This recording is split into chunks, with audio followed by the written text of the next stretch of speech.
Mental Health Monday on Radio City Talk with Mick Coyle. Radio City Talk. It's Mental Health Extra for a Tuesday. We should get some new jingles made. Jake Mills is in the studio. Hello there. How are you? Yeah, very good. I think it's been ages since I saw you. I know, I've missed you, if I'm being honest. A Tuesday feels...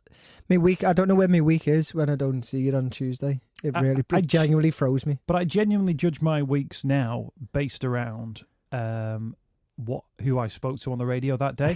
Yeah. So I'll wake up in the morning, I'll think, what day is it? And I'll think, who did I speak to on the radio yesterday? Yeah. And these are the things I play it by. And without you there on a Tuesday, I don't know who I am. Well, this is the thing with the podcast. Sometimes people go, oh, is the podcast available? And because I listen to it, and they listen to it at like set times in the week. Like if it's not there for the 6 p.m. commute on a Monday, it's like, where's the podcast? Like, where is it? Well, actually, it's a valid point. This week's podcast, as you well know, is available to listen to now, and you can check that out. It's a really interesting episode, actually. I'll leave you to check it out as well. And if you want to offer feedback to it, love to hear from you. mick@radiocity.co.uk. That's mick@radiocity.co.uk. Last week was World Suicide Prevention Day, and I got the opportunity to head up to James's place. What a place. Isn't it? What a place. Don't you want it to be your house?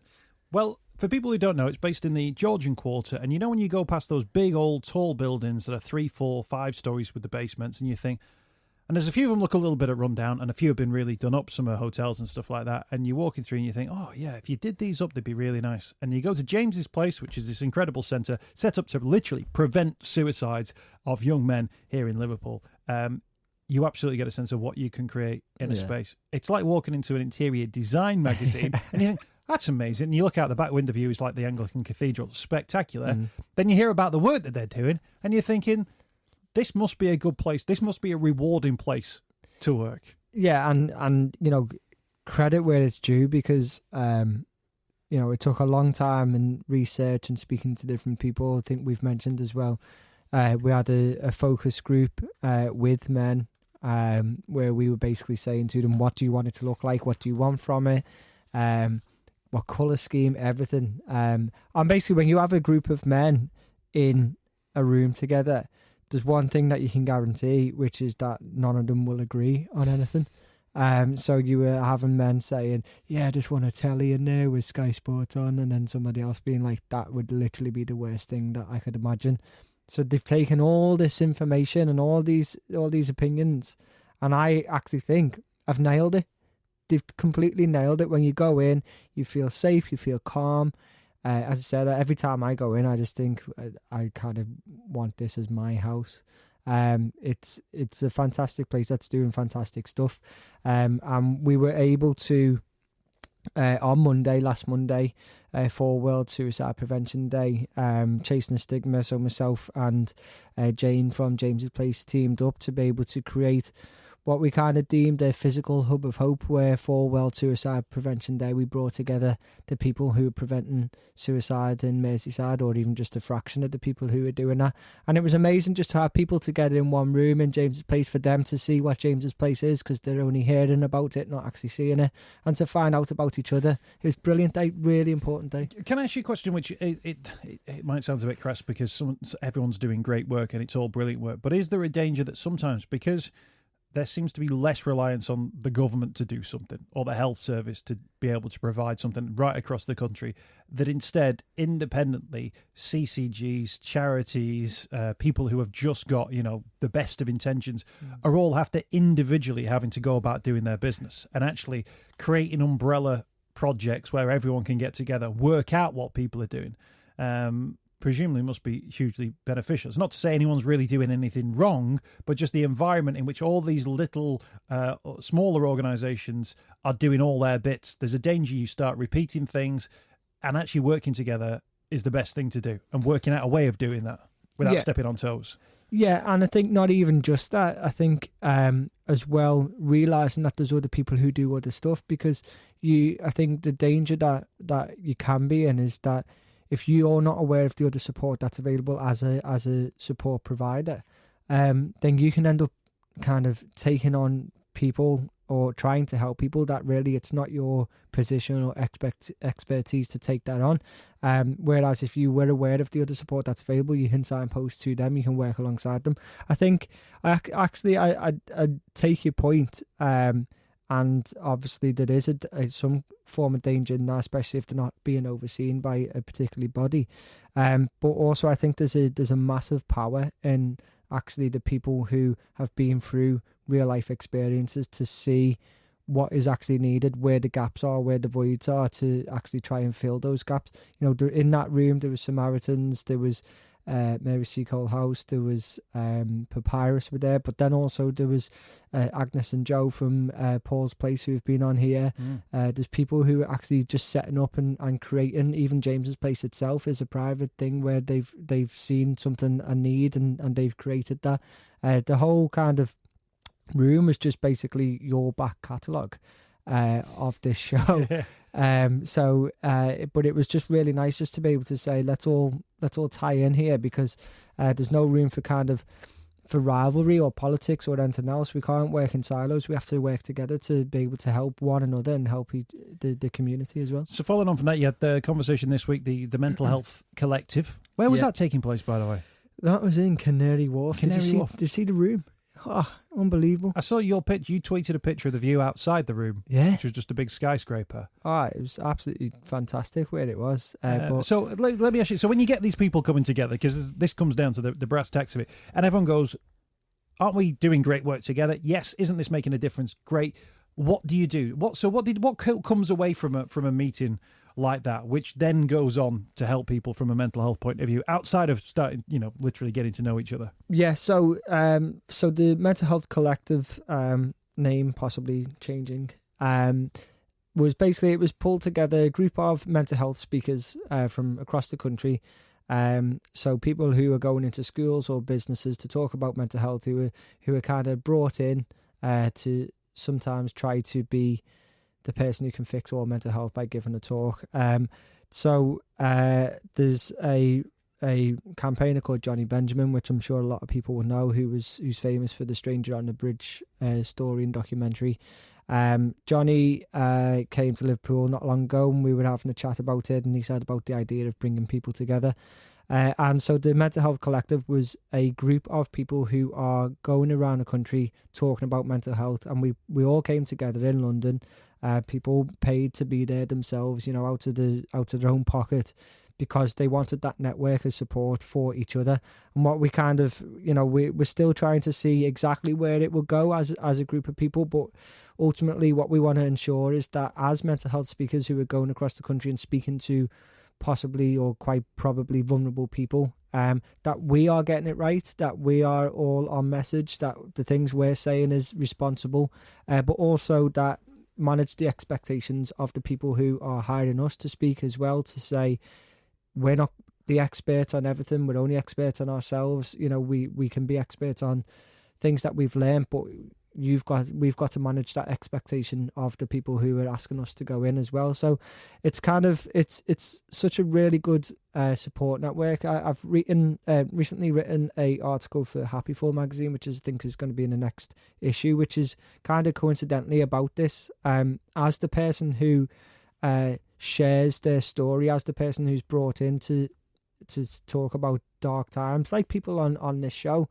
there's a big responsibility of the person who's asking the questions to make sure actually that person answering them is in a good place and is actually okay. And I think very, very often we see people take on that responsibility of sharing their experience because they feel like that's what they should do, or they feel obliged to do that to help others, which in turn will help themselves. And I think it's really important that we actually step back for a second and say, as somebody who's sharing your story, you can say no. You don't have to. You should never feel obliged to speak publicly. You can say no to interviews. You can refuse to answer certain questions, because it does open up things. And I think it's really important.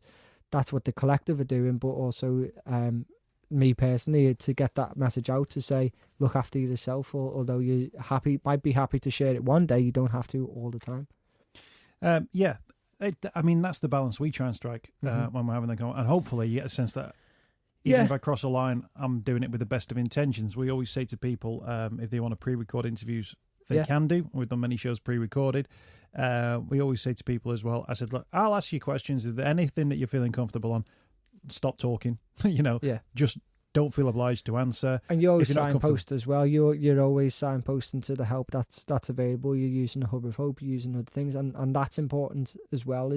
And I do think, I'm not just saying this because I'm sat in front of you, but I do think you do understand that and get that right. Well, yeah, but because it works both ways. Because sometimes people come on and they've had terrible experiences, and I've spoken to many people who will say, and I'm there when people say, "Oh, Mick, what do you need to do about this?" And I'm going, right. I'm knocking your GP's door and go and speak to your GP today, because people come to me for advice and go, don't ask me for the advice, go and seek your medical profession, go and seek your GP. But then somebody might come on air and go, I spoke to my GP and they told me to go for a run. And they were feeling suicidal. And then sometimes you have to then, as a broadcaster, kind of go, well, that was your experience, but what we can't be saying on air is, don't go and see your GP because they'll give you bad advice. Yeah. Or don't try and do this form of therapy, because actually going for a run for somebody might have been the absolutely perfect thing to put them on a different path. And that's one of the other things you've got to strike the balance with. Yeah, and also as the person who is speaking, whether that is somebody on the show, whether that's myself, whether it's any of the Mental Health Collective, it's important to say, this is my experience. That doesn't mean it's going to be your experience. So yeah, it could be somebody who says, the doctor told me just to go for a run, but that doesn't mean that everybody's doctor's going to do that. So as well as the collective, we're trying to say, we are experts on ourselves and our own stories, but that doesn't mean because I didn't like counselling, or because that medication didn't work for me, that you should not go and seek those methods of help. But we can use the Hub of Hope to try and direct at all the different types of methods of help that's available. I've got mental health champion Jake Mills with us in the studio. I like to call him Mr. Mental Health. National Institute for Health Research Bioresource. Not a catchy title, but experts have announced they want to, and what they hope will be the largest ever study into the link between genetics and depression. They want 40,000 volunteers aged 16 in England to join a database. I don't know if you'd be interested in doing this one, Jake. It'll be used to research studies to improve the understanding of genetic aspects of mental health conditions. An idea that actually you're not always just the victim of your circumstances. It might be to do with how your parents combine, the genetics that come with it. Is that something you'd be interested in taking a look at? Yeah, I would. However, I think things like this are important for us to understand a little bit more, but I think there needs to be, as alongside this, more about actually the preventative stuff that's available now as well, rather than just looking at, well, here's a reason why you might be struggling. I think that is important, but also, there should be a study or investment into actually saying, but is the support that's available as well? Because once people are aware, then what do they do? But then wouldn't you say that, like, if there was something where somebody had a particular gene pattern or whatever it is that could be flagged up from a blood test when you were 8 years of age or something like that, then straight away those sort of questions that you would hope that doctors, GPs, nurses, health professionals will be asking would be flagged up to ask, because that person is at risk, in the same way that people from certain cultural backgrounds are more at risk for heart conditions, or people from certain weight categories are more at risk for other conditions. Yeah, but then that's the question, is would that happen? So are those things in place? And once the doctors are aware, would they be educated into how to then access the support and what to do? So it's important, of course it is, but there's more to it. There might be that there's more to it, but I'd like to hope. Just while we're talking about catchy titles, can you just remind where Danielle, the guest yesterday, where was she from again? You mean Innsaei Insights? I pronounced it correctly. There's actually a pronunciation guide on the website, insaeiinsights.co.uk.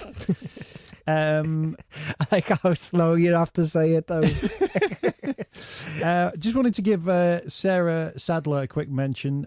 Sarah came on the programme a number of months ago. She was organising a boxing bout. Do you remember? North Wales way.